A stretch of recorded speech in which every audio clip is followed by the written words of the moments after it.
السلام علیکم ورحمۃ اللہ وبرکاتہ۔ جمعہ مبارک۔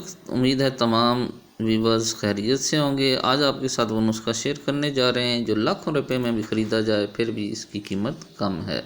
بالخصوص ہمارے والدین کے لیے یہ صحت کا خزانہ ہے، بزرگوں کے لیے صحت کا خزانہ ہے۔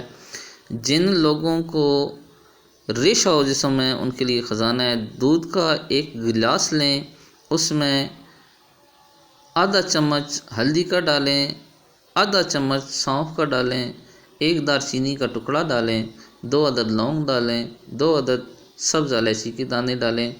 دودھ کو اتنا ابالیں کہ وہ پونا گلاس رہ جائے۔ روزانہ اس کو رات کو کھانا کھانے کے 1 گھنٹہ بعد استعمال کریں۔ بالخصوص جسم کے اندر کمزوری ہو، نکات ہو، ہاتھ پاؤں سن ہو جاتے ہوں، جوڑوں میں درد ہوتا ہو، جن لوگوں کو شوگر کی وجہ سے کمزوری محسوس ہوتی ہو، کانوں سے ریشہ بہتا ہو، ان امراض کے لیے یہ دودھ بہترین نسخہ ہے۔ اس کو پابندی سے استعمال کریں، انشاءاللہ اللہ کے کرم سے شفا ہوگی۔ میرے اس چینل کو سبسکرائب کریں اور یہ ویڈیو صدقہ جاریہ سمجھ کر اپنے دوست احباب تک پہنچائیں۔ جزاک اللہ خیر۔